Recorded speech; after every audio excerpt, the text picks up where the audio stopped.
আজি government of আসামৰ যেটো cabinet আৰু যে গভৰ্ণৰৰ যে ডিসিশন হেতু আমি UPPL দলৰ তৰফৰ পৰা ওয়েলকাম জনাইছো আৰু ধন্যবাদ জনাইছো। এটো এটা ভাল এটা ডিসিশন হৈছে আৰু 32 লাখ জনসাধাৰণে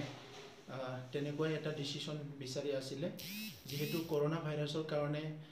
নিৰ্বাচনটো সঠিক সময়ত বা এনাউন্স কৰা হিচাপে পাতিবলৈ পাৰা নাই। সেই কাৰণে যেতিয়ালৈ নিৰ্বাচন হ'ব তেতিয়ালৈকে গভৰ্ণৰৰ হাততে BTC প্ৰশাসনৰ দায়িত্বটো থাকক আৰু এজন দক্ষ বিষয়াক ইয়াৰ দায়িত্ব দিয়া যাওক সেই কথাটো সবে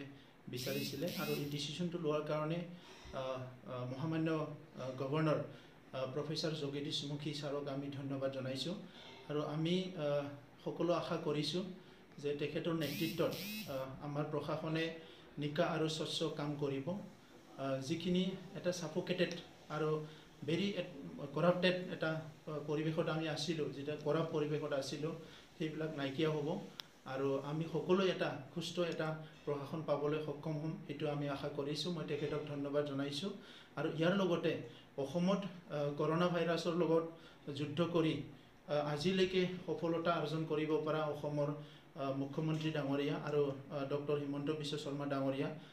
হেল্থ এণ্ড ফিনান্স মিনিষ্টাৰ তেখেতসকলক ধন্যবাদ জনাইছোঁ আৰু অনাগত দিনত মই ৰাইজক আহ্বান কৰিছোঁ যে চৰকাৰক কোঅপাৰেট কৰিব লাগে আৰু যিখিনি ৰুলছ চৰকাৰে বান্ধি দিছে যে সোশ্যাল ডিস্টেন্সিং মাস্ক পিন্ধিব লাগে আৰু আমাৰ যেটো স্যানিটাইজেশনৰ কথা যিবিলাক কোৱা হৈছে এটো যাতে সকলো মানি চলে। মই বহুত সময়তে দেখিছোঁ দোকান পোহৰত আহোঁতে আমাৰ মানুহবিলাকে সোশ্যাল ডিস্টেন্সও মেইনটেইন কৰা নাই। এই বেমাৰটোৱে যেহেতু এজনৰ পৰা আনজনত টাচ হলে বা ওচৰত গ'লে বিয়পায় তেনেহলে আমি সোশ্যাল ডিস্টেন্সটো মেইনটেইন কৰাটো আমাৰ সকলোৰে দায়িত্ব। তো হিটো যাতে সকলোৱে মানি চলে আৰু অনাগত দিনত আমাৰ 32 লাখ জনসাধাৰণ আমি ঐক্যবদ্ধভাৱে আগুৱাই যাম আৰু আমাৰ অঞ্চলত যাতে শান্তি সম্প্ৰীতি থাকে